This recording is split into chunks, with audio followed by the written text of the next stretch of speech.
So hi, I am Dan, as Caleb mentioned. I'm from Pattern Labs, and this is Sella from Brand.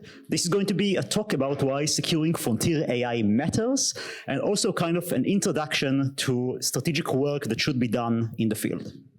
Okay, so following on the last talk, we don't need to talk much about it, but AI capabilities are aggressively progressing at a breakneck speed over the last couple of years, and there is a strong case that capabilities are going to continue to grow. As Professor Bengio said, that creates a very strong case for why securing frontier AI matters a lot. First, this rapid development means that the IP worths much more, and as an outcome, there is a strong commercial case and an urgency to protect assets. I'm not sure if the new OpenAI valuation is going to close at 300 billion or 200 billion or whatever, but obviously this is worth quite a lot. But in this crowd, the case goes much deeper. AI becomes a national security issue. This is exemplified, and now I don't think that we need to expand much more about it, given DeepSeek in recent weeks and potential AGI Manhattan project that is going to be created. It's clear that it becomes gradually a national security issue as well. And there is a huge potential for catastrophic harms as well, with, as mentioned by Professor Bengio as well, things such as a potential for creation for bioweapons or cyber weapons makes a strong case of the urgency of securing such advanced systems. Even more so, we at least currently right now know that it's actually fairly straightforward to remove many safety mitigations if you're able to get access to the systems. That essentially means that even if you're able to solve safety problems or solve alignment, if someone is able to effectively hack the system, they can remove many of the mitigations that are created. So in essence, you can't be safe if you're not secure. The issue is that it's a really hard problem to secure such systems. Defense is hard. Just as one example, the fact that we're getting into a situation where AI becomes a national security issue means that the level of sophistication of actors that are going to attack the system is rapidly increasing as well. Just to give a few numbers on what that means, that we're potentially going to see nation states or top capable cyber nation states that are going to enter the field. So just as like a few numbers here, one, huge numbers. According to people that we've interviewed in the past from the intelligence community, China has over 100,000 attackers just employed directly by the state, not even including the private market for hackers though. Secondly, we know that such actors are ahead by decades compared to the market. There are many examples like differential cryptanalysis or Tempest that show attack vectors that cyber was able to, just like the community of the intelligence community was able to do decades before the industry. And there are also a lot of empirical examples of even very sophisticated organizations that were hacked. Stuxnet is an example of being able to hack centrifuges that were at the belly of a mountain. The NSA tools got leaked multiple times. Microsoft seems to be getting hacked every couple of weeks. Google had issues with things like Aurora. And these are examples of very sophisticated organizations that are being hacked. Bear in mind that some of the top contenders for advanced AI in the world are not these organizations, are essentially startups that are not creating a product that is, a centrifuge of a nuclear weapon system that is going to be developed in an isolated location, but essentially a product that is connected to the internet and will want them to have access for the entirety of the world. That means that the problem of defending such a system is incredibly hard. And it goes beyond the level of sophistication of the actors. Advanced attack vectors are also inherent because these are complicated systems. And to expand more about the work that we've done there, I'll hand over to Sella. Oh, we have a microphone. Thanks, Dan. So a lot of what I'll talk about is based on the Securing AI Model Weights RAND report done in collaboration with Pattern Labs. Really, we wanted to provide some tools for companies to be able to know how to deal with some of these threats. So the first thing we did is we did a literature review and talked to about 30 experts on different tools that attackers have to try and attack these AI systems. And we produced these 38 attack vectors. And we then try to ask, okay, which actors would be capable of executing these kinds of attacks. And we won't go through all of them, but just to give a few examples. So some of these attack vectors are easy, and really almost any actor can do them.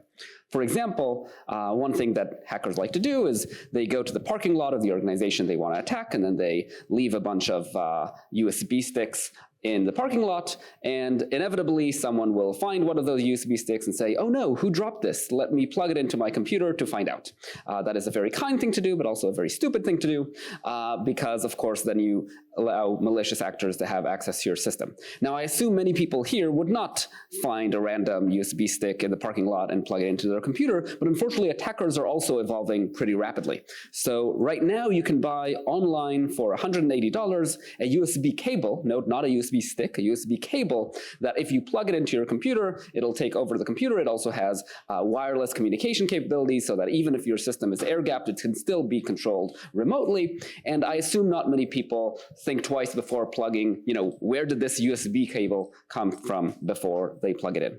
Of course, some attack vectors you need to be slightly more capable to be able to execute. So for example, if you leave your laptop in a hotel room, it's been shown time and time again that many hackers can undermine the access control system in your hotel room door and access it, not to mention just like bribing the staff or something, and can reach your computer. If you have disk encryption, then it's harder, but if you've left your computer on but just locked, then there's kind of fancy things that people can do. And in even more extreme cases, even if you never leave your computer in your hotel room, you still come back with your computer to the hotel room. So if someone was in there and installed cameras, for example, maybe they can see what you're doing on your computer, even if you're there with it. That's why, if any of you have seen kind of interviews with Snowden, sometimes when he's in a hotel room, he's kind of all under the blanket in the interview, which sounds very weird, but he doesn't want people to be able to see. Now, some attack vectors are actually only available to nation states. So maybe the most obvious example of that is military takeover. You can't do that if you don't have a military, but there are some more nuanced examples. So for example, China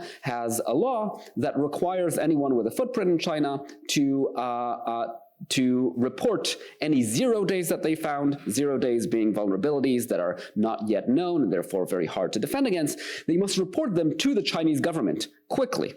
And we know that they then use those vulnerabilities to hand them to their offensive cyber operations, which means that China has access to more vulnerabilities than any kind of single organization could find on its own. But really the most interesting thing is, as kind of Dan said, often we've found that nation states are just decades ahead of anyone else, right? Now, it's hard to know, therefore, what they can do right now, but we can look back in history and say, well, what do we now in hindsight know that they could do, let's say 30, 40 years ago that we didn't know at the time, and kind of try to extrapolate what that means for today. And Dan mentioned kind of briefly a tempest attack, which broadly means the following. So it turns out that digital systems will emanate electromagnetic radiation. And in 1985, a researcher named Van Eck found that you could analyze those emanations and find out information about what is inside the actual digital system. Therefore, it's sometimes called Van Eck freaking. But even though he published it in 1985, and that's when most of us found out about it, many nation states have been using this technique since World War II, which means that for 4 decades, governments had a whole dimension of information just all around us that none of us were aware, and of course could not protect ourselves from. That is one example out of many. One has to infer that there but there likely are different ways in which nation states can attack us today. So what do we do about that? Well, one thing we've tried to do is provide these 5 security levels that Joshua has mentioned before, which are kind of 5 levels of security that try to calibrate what amount of effort you put into your security, what security measures you put in place, and what are the security outcomes you should expect. This allows labs to both know where they stand, kind of they can compare it to their own systems, but also if they want to improve their security, what are good next steps for things they might want to do. No less importantly, it allows policymakers who actually don't have the technical expertise to really engage at the object level of what security needs to be done, to engage at the high level questions of this. So for example, now policymakers can talk to the labs and say, you are now at, for example, security level 3, which broadly means you're kind of secure against non-state actors, but not state actors. And maybe we want you to go to what's called security level 5, which is what one would need to be secure against China. So this allows for more engagement and responsible governance of these systems. All in all, actually, before that, all in all, the security levels have 167 recommendations of specific security measures. And maybe this is a good opportunity to say everything we're talking about here has a lot more detail in the report. So if you're interested, I'd recommend looking at it.